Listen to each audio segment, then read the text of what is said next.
Okay, good afternoon, everybody. Is the microphone on? Can you hear me okay? Yes, excellent. Excellent. Well, welcome to session 2, Unlocking the Secret to Green Innovation, Technologies, Business Models, and New Demands.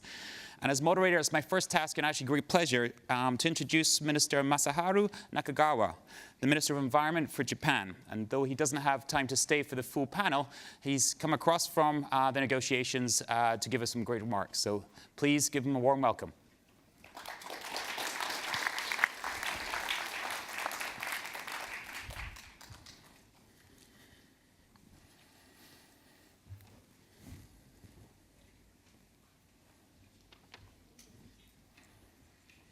ご列席の皆様、こんにちは。日本国環境大臣の中川雅治でございます。まずは、世界気候サミットの開催に尽力された皆様に感謝申し上げます。また、先進的な取り組みを進められているご列席の方々の努力に敬意を表します。Good afternoon, ladies and gentlemen. I'm Masaharu Nakagawa, Minister of the Environment Japan. First of all, I would like to thank the organizer of this Global Climate Summit for making the efforts to hold this meeting. I would also like to express my respect for the efforts made by all of you here today for promoting progressive initiatives.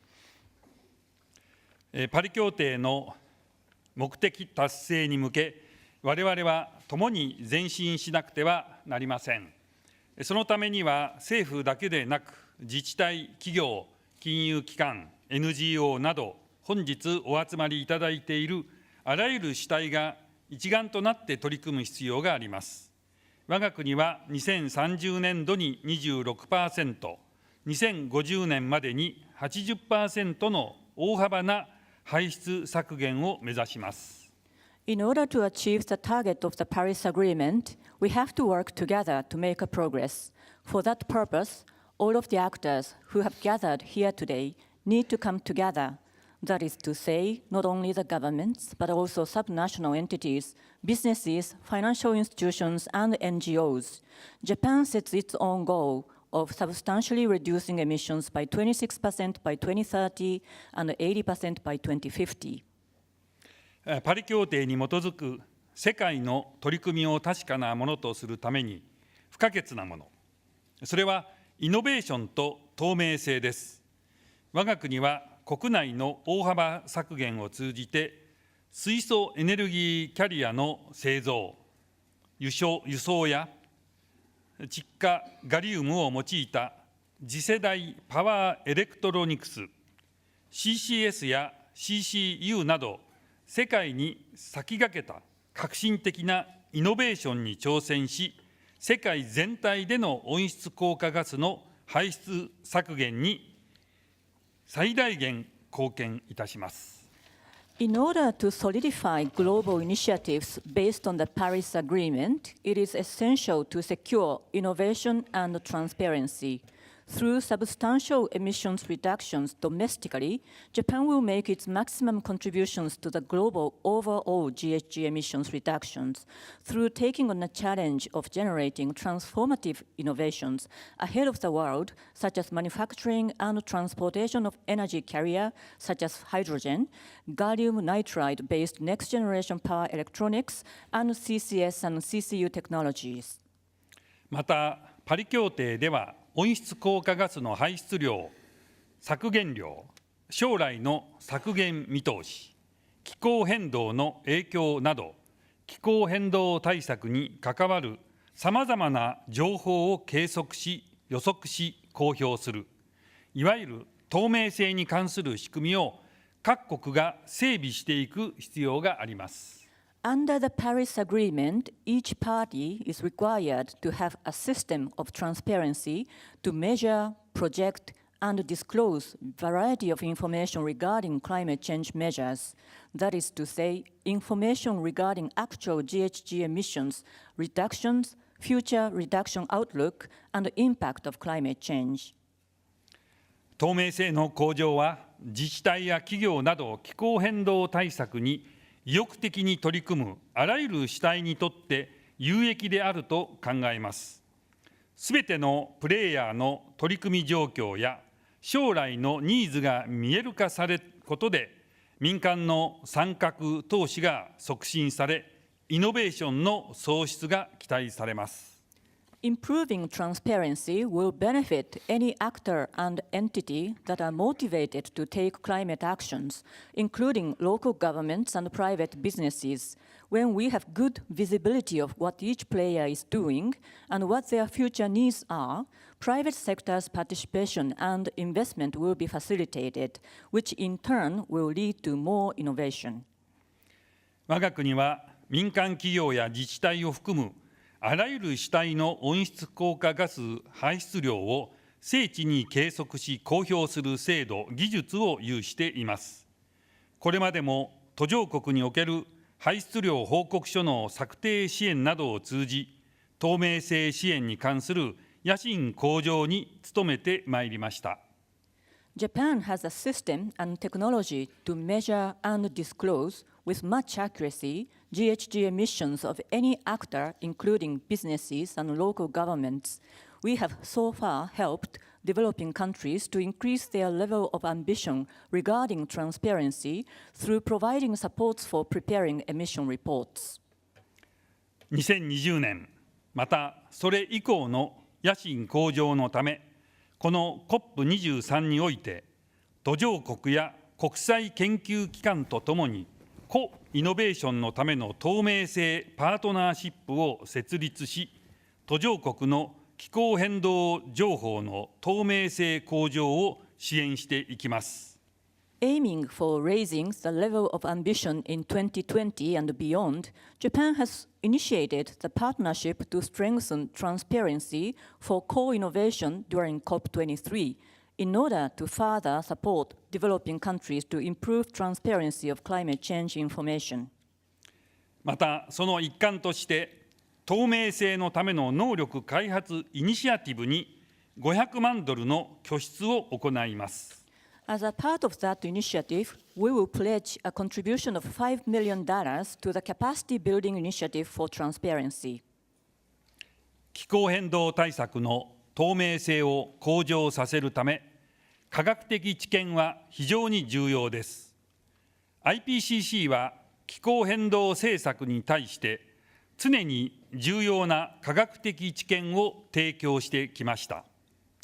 2019年5月に開催される IPCC 第49回総会において、パリ協定の実施に不可欠である各国の温室効果ガス排出量を算定するための方法論報告書が承認される予定です。我が国はこの IPCC 総会の日本開催誘致の意向を表明します。Scientific findings play a crucial role in improving transparency of climate change measures. IPCC has always provided very important scientific input for climate change measures. In May of 2019, during its 49th General Assembly, IPCC plans to approve a methodological report on how to calculate GHG gas emissions of the parties, which is essential for the implementation of the Paris Agreement. Let me announce that Japan is willing to invite the General Assembly to be hosted in our country. 我が国は温室効果ガス排出量の観測にもイノベーションを創出します。2018年度に全世界の温室効果ガス排出量を観測するための人工衛星いぶき2号を打ち上げます。また気候変動リスクや適応策に関する情報基盤であるアジア太平洋適応情報プラットフォームの構築などの取り組みを一層強化していきます。We will also generate innovation for observation of GHG emissions. During the fiscal year 2018, we plan to launch a satellite system called Ibuki II for monitoring global GHG gas emissions. Japan will also enhance another initiative such as Asia-Pacific Climate Change Adaptation Platform, which provides an important foundation of information on climate change risks and adaptation measures. 気候変動対策は新たな成長につながると確信しています。社会経済上の諸課題を同時並行で解決しながら、将来にわたって質の高い生活をもたらす持続可能な社会を実現していく決意であることを示し、私のご挨拶と変えさせていただきます。ご清聴ありがとうございました。I'm convinced that taking climate change measures will lead to new growth. That is why Japan is determined to realize a sustainable society with high quality of life for the future to come, while providing solutions to socio-economic challenges at the same time. With this, I'd like to conclude my remarks. Thank you very much.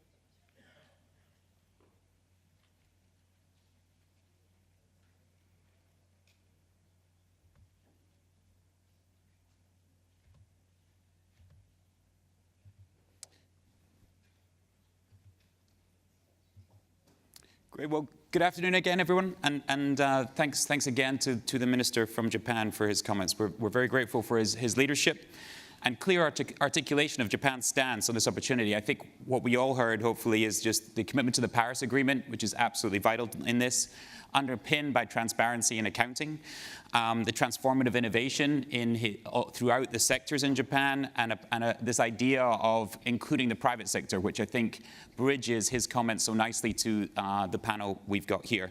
It's also always great to hear recognition that it's a growth story and a human lifestyle upliftment story, not just a solving climate change story. And also equally great to hear that people are willing to host the next ones as well. So that was great on that. I'm your moderator for the next 45 minutes now. I've been working on green innovation in just about every sector. In the nonprofit world, helping Richard Branson set up the Carbon Forum. In the private sector, helping Blackstone Energy Services. In academia with Yale. And so I'm excited, really excited with this Jack of all trades, master of none past to look at my amazing panel here of deep experts and really get some insight, hopefully, on some things that we can take home today and say, what can we do differently in our respective offices. And though I'm not competitive by any stretch, I also smile at the diversity of our panel compared to some others in and around the COP proceedings. So that's very exciting too. So the format from here will not be strange to you for about 2 to 4 minutes, whatever they want, just setting out some key points. The idea is they'll not be advertising, sort of their wares, but giving you some brilliant sort of industry insights in terms of, sort of from where they see them.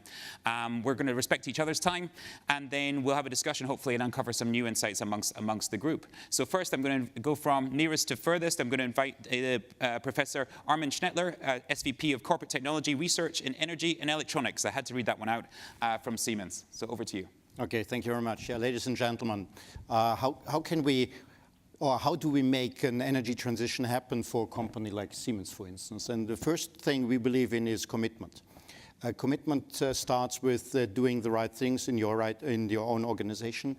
So we set our own targets to reduce CO2 emissions, our own ones, by 50% by the year 2025. And by the year 2030, we would like to be CO2 neutral. So this is the first thing. This is on a corporate level, and this is in order to make it happen, firstly. The second thing, of course, is it should make fun. So there's a business case behind. So what we do is we invest approximately 100 million euro over this time frame in order to reduce the CO2 emissions and increase energy efficiency. We are talking about PV panels on rooftop. So we do more or less everything in order to reduce CO2 emissions, even in our car fleet. We have a couple of thousands of cars. It will take some time before we get the right cars maybe on the street, but we are heavily working together with our colleagues from the car industry on that as well. So we are saving actually 20 million euro a year by these energy efficiency measures. And the third one, we are spending more than 5 billion euros a year in R&D. So in innovations, in order to reinvent more or less our product portfolio in very short time frames. And by that, the products and solutions we do implement into the market, they save, with our customers together, they save approximately, say, 60% of the annual CO2 emissions of Germany every year. So this is something maybe as a start here. You need a commitment, you need a business case, and you need innovation. Great, thank you. Thank you. Next, we're going to Elizabeth Wangeci. Is that right? Sure, Wangeci, Chege. There we go. Yes. You heard it from her better than I. Please take the floor. Sure. I'm from the World Green Building Council, the Africa Regional Network Vice Chairperson. I'm also the Chairperson of the Kenya Green Building Society. So with green building, what we'll look at is education, certification of buildings, and advocacy. For the Africa Regional Network of World Green Building Councils, we have 7 countries already on the network. We have a further 54 countries in Africa, but some are in the MENA region. What we look at in Africa is that 70% of the population that will be there in 2050 is youth. So we have a lot of people available to do a lot of work. Secondly, 800 million people will move to the urban centers. We haven't built the urban centers yet. So there's no reason why we should make the mistakes that, for example, the developed world has made. There's no reason why we should trap carbon in what we develop. Opportunity for master plan of green cities, sustainable solutions, socio-economic factors, and as much as we have all these countries, there's a cultural aspect as well. So it's not a copy-paste solution, but to work with the people to actually approach the green building. Now, just to add to that, green building, what we look at is not just energy. Because, for example, in Africa, we can live without energy for around 1 or 2 days, but potable water, we cannot. So water has become a very big issue because we're suffering through drought, etc. Yet at the same time, we're suffering through floods. So there's opportunity to actually make things right. Adding to that, we have solid waste management, and I like that we had the Minister of Japan here because there's various work we're doing with wastewater treatment. We also look at land use and ecology. So just some of the aspects when we talk about green building, we'll look at all this as well as materials and the trade negotiations that are actually going on the things we're importing into Africa because we don't want to create the future problem of waste management. Thank you. Great, thank you very much. And passing on to John Kornerup from Maersk. Thank you very much, and thanks a lot to the organizers for having me on this panel. I'm really looking forward to our discussion. I will not be talking specifically about Maersk and shipping, but we can dwell into it if somebody is interested.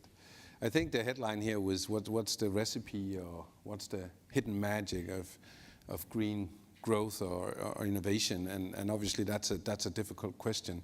I've organized my thoughts a little bit around 3 themes. One is entrepreneurship, but the other one is actually policy, and the third one is collaboration. Entrepreneurship, obviously, it's a given. We need the strengths of companies to innovate and transform the capital available into new things that can scale up solutions. I think after a couple of decades, if we look back where the whole global climate circle was really without any business intervention, we've had some years now where business has come closer to the COP, and that's been really good. But I also feel maybe sometimes we're almost tipping over and sometimes talking like business can do it alone. It cannot do it alone. And that leads me to policy. I mean, policy is still crucial for innovation. If we see the current trajectory, of course, we're heading towards something 3.456 or something. If we take the NDCs, that's also what the current market with the current technologies are projected to deliver. In all scenarios I know of, 2-degree scenarios, Paris-compatible scenarios, there are heavy assumptions about policy intervention. So without policy, we can't do it. Now, the third word is obviously collaboration. It's a little bit sad to see that the Lima-Paris action agenda maybe is losing momentum. I think it was great to see business much closer to the negotiations, not the least in Paris. And I'm so naive that I actually think it helped build the momentum. that was needed to get the Paris Agreement. But I hope that we can get back on track, because what we really need is business and policy, but really the collaboration. A lot of public, private, pre-commercial collaboration for innovation, public funds meeting private funds. The public is good at de-risking projects when you're early in the innovation cycle. I think we need much more of that in most sectors. Thank you. Thank you very much. And next up is Elizabeth Willmott from Microsoft. Great. Thank you so much for the opportunity to be here today. I lead the carbon program at Microsoft, and we take the Paris Agreement as our North Star. Just this morning, we announced a commitment to operate consistently with climate science on a perpetual basis. That means reducing our greenhouse gas emissions 75% by 2030. We take that really seriously. We're building on a history of carbon neutrality and ambitious renewable energy goals, including an internal carbon price that we use to levy on electricity consumption and business air travel within our emissions. And both the Paris target and this carbon fee provide the structure in which we can be creative. And I do think that's necessary. It's a paradox, but it's true. We need a structure in which to be creative.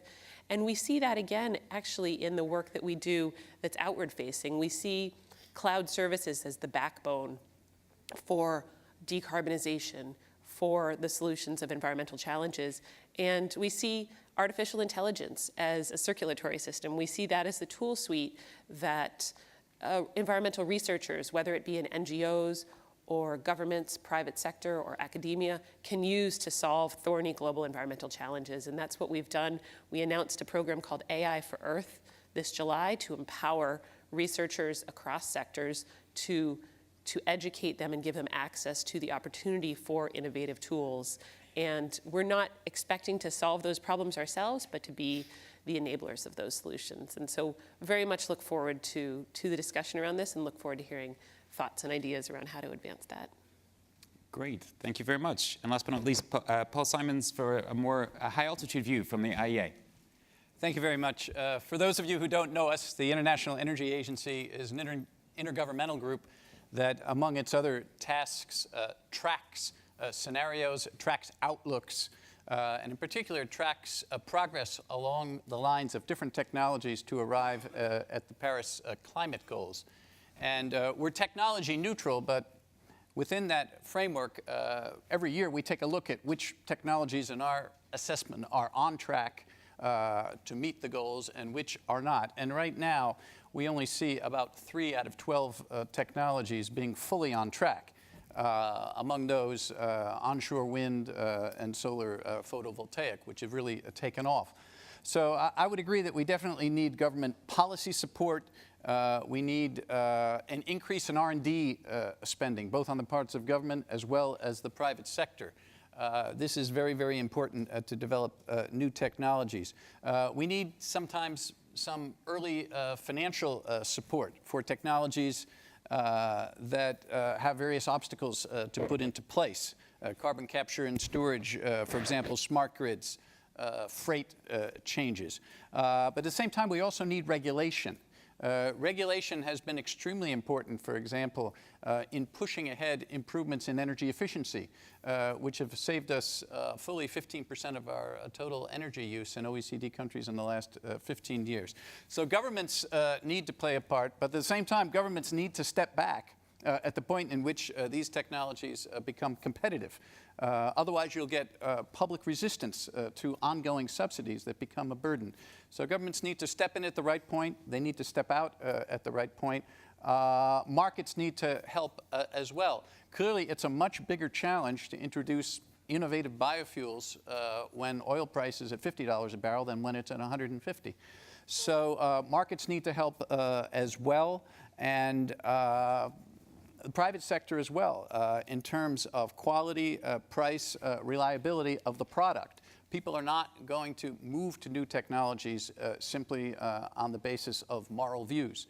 So government, private sector need to work together. Regulation is important. Some financial support is important. I think the commitments of the companies around this table are very, very impressive and are very important as well. Great. Well, thank you, and what a great kickoff. Well, I was going to try and unpack the title just for our chat in terms of unlocking the secrets. And secrets, I suppose, sort of a key market failure, I think, that we've talked about in many different tables like this around the world on climate change and its solutions is in poor information. And poor information in markets, whether it's on the relative efficiency of something or, sort of where the money is or where it's going, et cetera, how efficient buildings are and such. So if a secret is something that's sort of, information that is locked in the wrong party and should be further out, I'd probably want to start with the corporate sector and say, assume your competitors are not in the room. What has been your secret to success and your secret to driving those sort of Paris-compliant ambitions internally? And what should others really know from you? So who wants to start from the Siemens, Maersk, Microsoft contingent? I'll start. Okay, let's.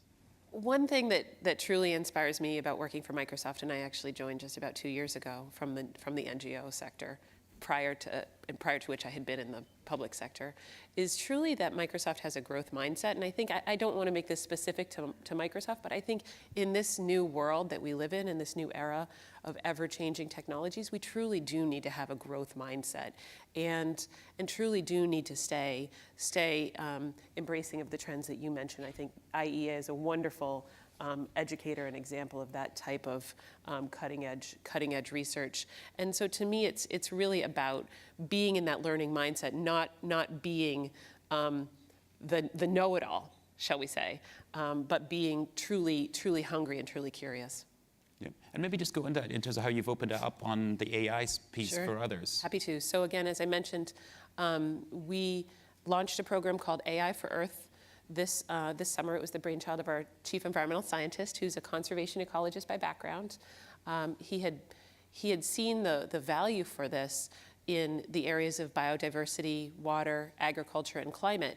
And what we've done is partner with Esri, a mapping organization, to really look at what are the needs and aspirations and capabilities of environmental researchers in this space. And so truly coming to, for example, for me, coming to COP with a truly listening and learning mindset to say, what do our customers actually want? What do our partners actually want with AI?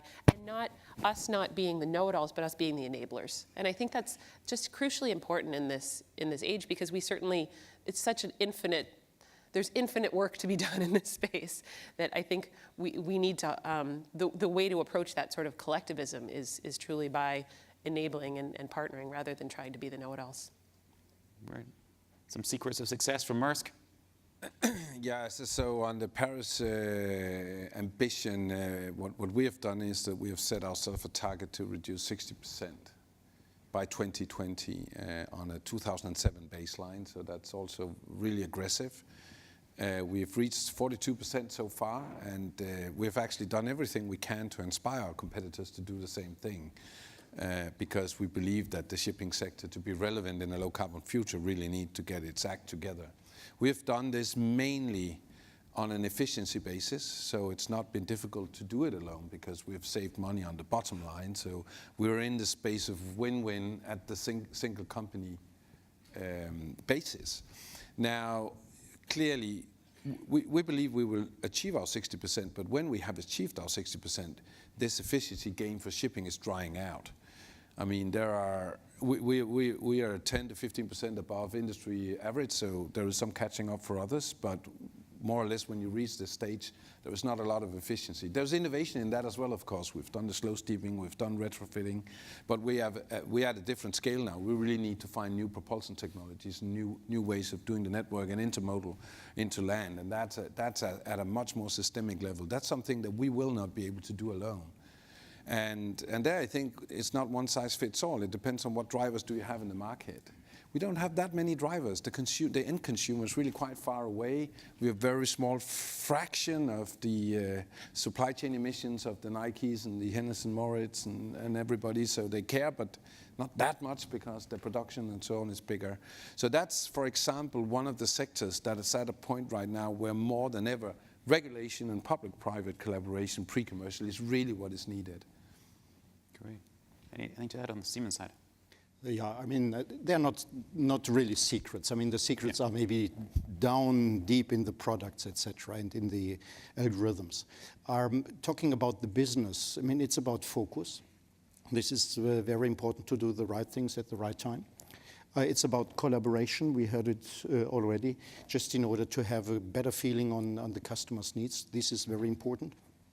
And the third one is speed, on how to react on, say, different market conditions, and maybe even to set market requirements and to set new market environments. This is maybe these are the three major points here.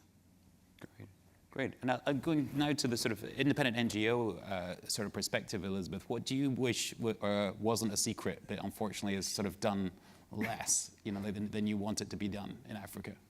I think the biggest secret we have is the discussions around COP23, and starting from COP21 when the NDCs were signed. Kenya put in a figure for INDC. It's still being discussed. It doesn't trickle down to the people. It doesn't trickle down to the corporate world either. So for Microsoft and Maersk and Siemens, it's great you have figures of your targets. But coming down to the Africa level, when we're talking to the corporate leaders there, they haven't come down to actually say, this is how much my contribution or my company contribution will be to the NDCs that are being discussed. So we've taken up, you'd call it a secret, in education and creating awareness so that we drive the demand from the people, so that the people know what they deserve and what these discussions are. So that's one of the things, and it drives demand for green buildings, which cover all these technologies that we use, including transport of equipment from one place to another, and drives in policy as well. For example, one of the newest regulations in Kenya was solar hot water is a must for buildings using water of a certain percentage. We banned plastic bags. So there's the policy being driven, and the other countries are learning from it around Africa. I can see that as an opportunity of working collaboratively in the region. Right. But you think the savings, and sort of take the building sector, you think the savings from that and the potential, that's not a secret. People know that and they're acting on it? Oh, yes, yeah. At any one point, one of the things we've driven down is to say, with the savings you have, especially on energy, the utility costs are a certain percent of that. So if we can put the money back in people's pockets, it drives up the poverty discussion comes into play as well, because it's always there when we're talking about Africa. So if you can put more money back in people's pockets because they're using renewable energy or they're saving from just being efficient, it makes a big difference. Great. Maybe from the IEA perspective, I was thinking of the secrets that you might hold in terms of both the sectors that you'd wish needed a good kick. So one of you want to mention any details behind the 9, but also of maybe the government policies that you've seen, like are the secrets hidden in, like, some governments are getting it right, and if only others acted like some of the ones you see? And anyone actually is open to that afterwards, but with your global perspective, maybe you could start that. Right. Well, we usually start up at around 30,000 feet, and then we try to do some deep dives. And one of the areas we've taken a close look at lately is transport. And clearly electric vehicles are making major headway, especially electric passenger vehicles. And we just came out with our new World Energy Outlook today, looking out 25 years, and we're expecting, even in our baseline scenario, 300 million electric cars by 2040, and in the 2-degree scenario, 900 million electric cars. But even with that number of vehicles, we're expecting total oil consumption to go down rather little, because trucks are still going to be pushing ahead, as well as aviation and maritime. So total global oil demand, we expect, will continue to rise unless there are more drastic actions taken. So we've tried to take a look at the trucking sector and say what can we do really to change the paradigm of the trucking sector? And it's very tricky. It's not so easy. It's a much more complex picture, say, than electric cars. So we've looked at 3 specific areas you would need to look at. One is just the standard improving efficiency, which is very, very important in every area, and which basically comes down to government regulation. But we've also looked at this whole area, and I know Maersk is looking at this on their side. How do you improve the logistics chain? How do you make sure that trucks don't go out full and come back empty, which, quite frankly, happens in about 80% of the cases today. And there you also need some kind of cooperation. You need to break down some of these informational barriers, including sometimes between companies. And that's a psychological change. That's a change in operating framework that would need to be done. And finally, we have to look at alternative fuels. We've got to look at biofuels. We have to look at biodiesel, and at some point, and this gets back into the government sector, we've got to look at other options like hydrogen or even electrification of highways, which sounds exotic, but some of the data that we have suggest that here in Germany, about 60% of the long distance freight runs on 2% of the Autobahns. So you could imagine electrification over time in a very concentrated sector. So there's a lot of different options here. A lot of them require government support, require private support, require collaboration, may require a little bit of money up front. But again, to get down to the Paris targets, we're really going to have to think out of the box. Mm-hmm. A couple of additions I think I heard here. Armin, do you want to? Yeah, it's exactly what I was wanted to mention here as well. I mean, we are both working on this electrification of the transport sector, said directly by electric drives, but not only in the new car segment, but also in the installed base. I mean, today we have approximately 1 billion cars on the streets worldwide. So we need to think about what is about the fuel consumption with respect to biofuel, which we do have today, or synthetic fuels, say, based on hydrogen in the future.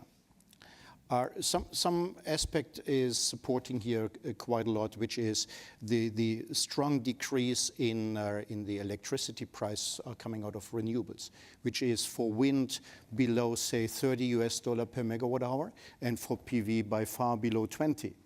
And we do expect a further cost down. So together with, say, combination of PV and wind and, say, very modern electrolyzer technologies, so we do see in the next years, in very few years, we see competitive hydrogen economy compared to the today's technologies, which is most likely steam methane reforming, emitting, say, up to 10 kilogram CO2 per kilogram hydrogen. So it doesn't make sense to talk about a hydrogen economy and then fueled by, say, methane. So we need to think about green fuels and green hydrogen. So this is something which is tackling the transportation market. Mm-hmm. I mean, one interesting one here that I'm hearing across is the need for sort of silo busting in terms of the idea that no one sector can do it alone, as was said, but almost more holistically than that. An example of the island economy trying to go renewable. If they try and solve their electric vehicles in a silo, or the transition, if they try and solve their power in a silo and say their water in a silo, then they can't get it done. But the Eisenhower quote of if you can't solve a problem, make it bigger, then the electric vehicles in the cars become the storage that you needed to get the nighttime wind, and then the osmosis of the water happens at night, and you start to balance everything because you've created everything together. And the highway infrastructure seems like a similar point in that. Have any of you got any direct experience of that piece where the sectors are coming together and or unlikely partners are coming together in order to unlock this innovation? Yeah, I'd love to comment on that. So actually, and that's exactly the insight that I drew from your comment just now, Paul.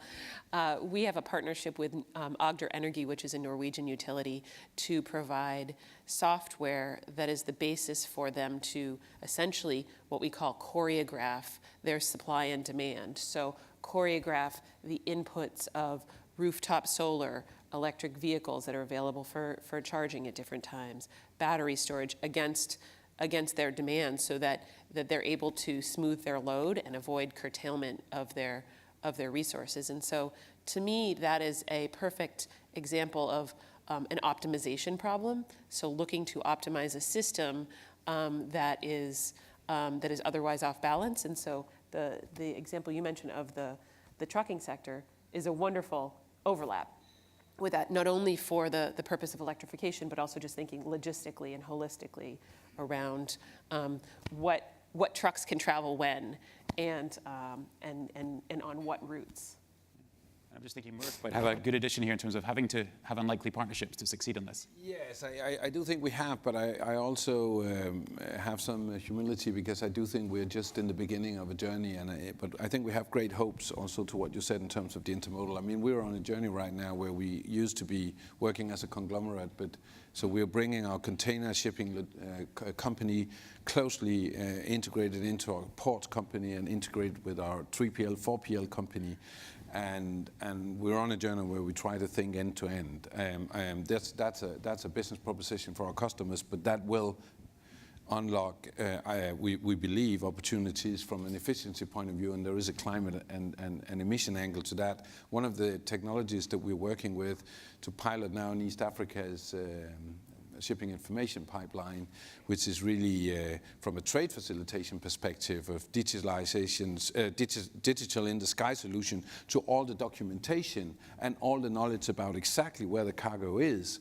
I think it's clear to everybody if you have visibility of that for all the actors that need it in the sky, you would ease trade and that will boost competitiveness. But there you also start to get data that can help you plan the transport and the loads better, and that would be there are CO2 gains in that. But it's something that we're starting right now. We do that in a public-private partnership with a company, with a public-private partnership that calls Trademark, which is supported by DFID and other donors, but which work with local business in Kenya to boost competitiveness. So I think that's where we've come across sectors and are seeing. But we're piloting it right now. But it's something we're going to do much more of. So the other thing I was been hearing just in the intro remarks as well is this inspiration of strong targets and destination-based targets. And working back from Paris, the need to be net zero by mid-century, therefore means this is what has to happen now. And for companies, they're almost better equipped than most governments in rolling back a long-distance target as saying this is what we need in a quarter. I don't know if anyone saw the recent Science article from Johan Rockström, basically as a group of scientists saying, if that's what's needed in 2050, this is what's needed now. And the introduction of, I think he called it the carbon law, which says this means halving the emissions from the energy sector in the 20s, then halving it again in the 30s, then halving again in the 40s, and we're getting close just on the energy sector. So to what extent do you have experience where the companies are getting out ahead on these things and that is inspiring government to make policy? Because it feels like there's a lot, and challenge this if you can, I mean if you want, but in terms of government don't make policy ahead of business. They see what the lead edge of business is doing and almost regulate just in behind what they know is possible. Anyone like to comment on any of that? Yes. Yeah, maybe I can start. I mean, just recently, say last week, we sent together with a couple of other companies a letter to the German government in order to accelerate the coal to gas shift. And this is not, just done by expectations. What we regularly do is we use our digital twin of the energy system of tomorrow, say 5, 10, 15 years from now. So we do very complex simulations, maybe similar to the IEA and others, about how the market would look like, say, the market conditions in a couple of years from now. What is about the generation pattern and the technologies? And then we do simulate, for instance, every hour, the generation and the consumption. And then we think about what could be the technology portfolio in order to work in this new environment. So this is something which is very important from a technology point of view, but also from a commercial point of view. One example in, again, Germany or Europe, we have most likely in 2018, we have a share of renewables in the electricity base by 40%, which is even 2 years ahead of the political targets, which is nice. But we most likely do miss our commitment with respect to the CO2 emissions, because the renewable share in electricity and the lignite coal, which is very cheap, of course, doesn't match to each other. So we need to work on that. And this is something, so we have very close interaction with government, policymakers, and of course, industrial partners. Elizabeth, anything in Africa where you see sort of companies inspiring countries to do better and regulate? Definitely. I think one of the things I wanted to mention about collaboration and leading on to that is we found that the information around finance isn't well disseminated around Africa. So a whole year of looking into what finance is actually coming into the region, what the financial sector is doing, we realized that we need to collaborate across the countries, because when you approach Africa, you don't just approach one country. The other thing as well we realize is agriculture, because we are building in the same places where we want to actually have food. So it brings in SDGs, and we've had to trickle down and link SDGs, the Sustainable Development Goals, to what we're talking about with green building, including finance.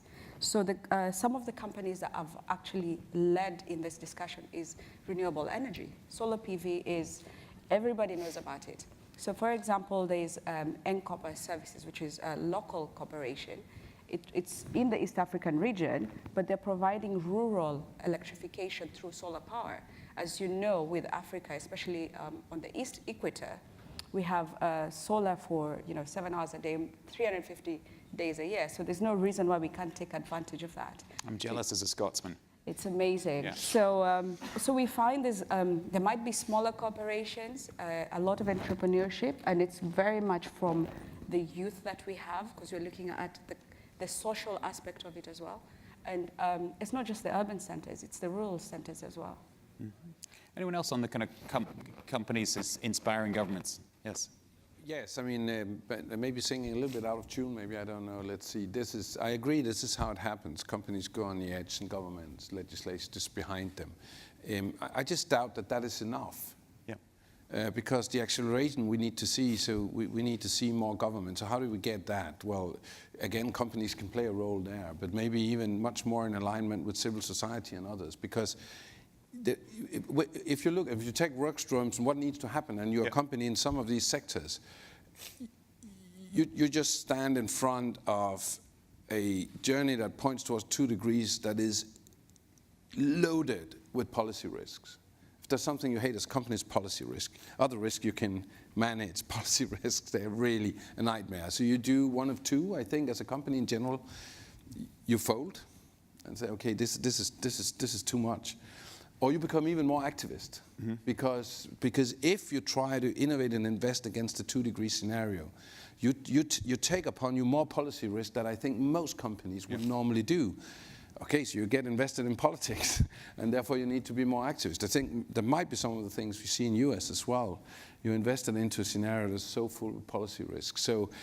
And I think you will see companies being more activist and seek alliances much broader, because we cannot afford, if we embark on the 2-degree scenario, we cannot afford politicians to fail. Yep. Excellent. Anyone else to add on the end there? Sure. And from the perspective of the cloud industry, we see a real leaning in from our peers and ourselves, honestly, around seeking states and national governments that foster renewable energy procurement. That's critical for us. As a data center company, our electricity consumption is growing rapidly, and we currently consume the electricity equivalent to a small state of the United States. So that's not insignificant either in cost or in environmental footprint. And so for us, when we engage locally to decide where to site a data center, renewable energy is among the top priorities. And we've seen our peers use that to good effect, where at least one of our peers tells a state that they will not site there unless they have clear ability to source 100% renewable energy. And that has a huge effect. Great. Well, I've got a couple of last questions, but I just want to, before I turn to my last two for you, is there anyone else from the floor that would like to chip in with a question? Oh, hands straight up. So we've got one in the middle and one at the front, and then I'll ask my two, and that'll take us to the hour, I think. And if we could get a mic to the middle right-hand side as well, or share this one. Well, thank you so much for the excellent moderation. We have very forefront runners for sustainability and climate action here. So I would love to learn from Maersk. You are doing, what is the top thing you're doing to help the African communities?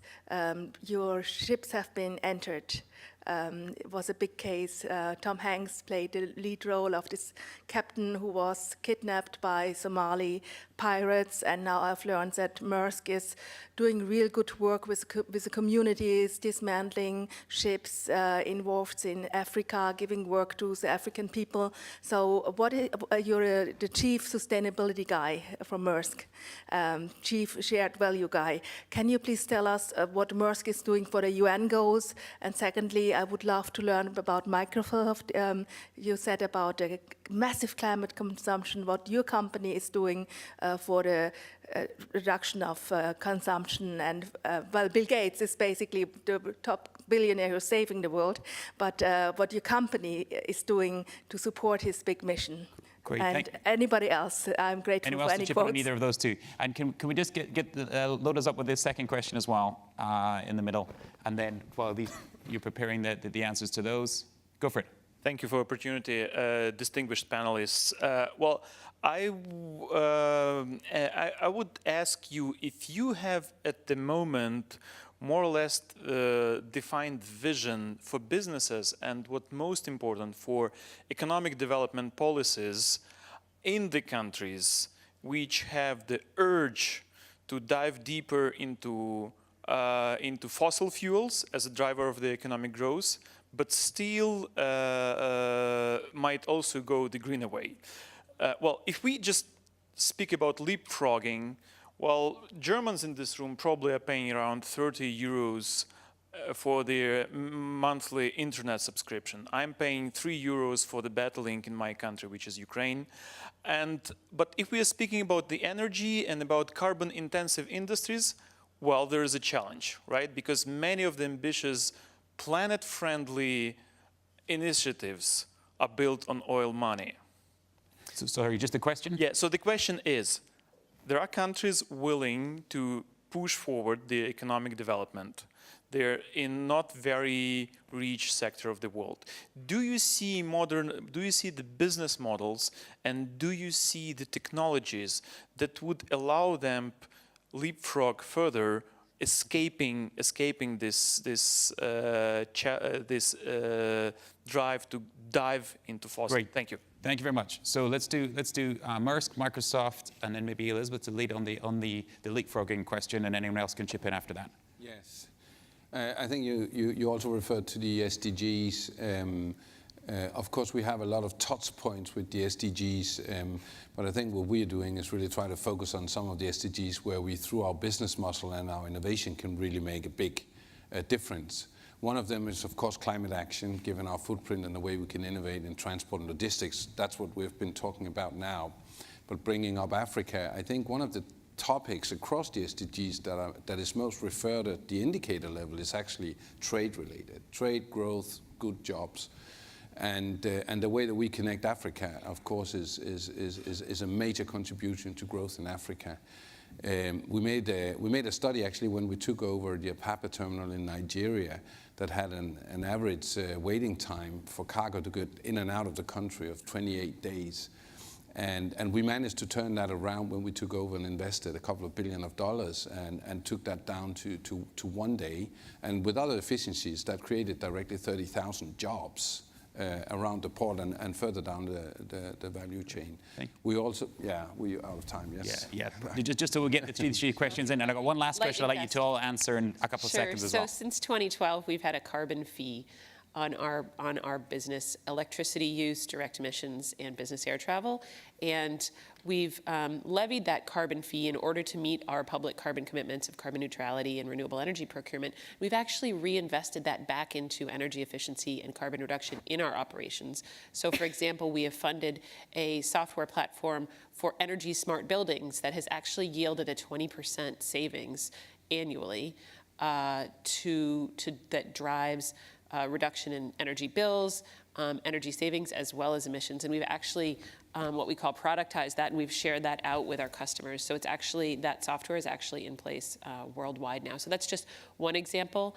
But we're very driven and very excited to do that, not only operationally, but also in our customer partnerships. Great, thanks. And leapfrogging? Do you want to cover that? Sure. I'll take that up on the side of where I mentioned that we also do certification of buildings and that approach.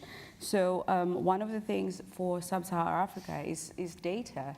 We need data to measure what we're doing, manage the data, so it helps us make decisions on non-fossil fuels, so onto renewable energy for any economic growth.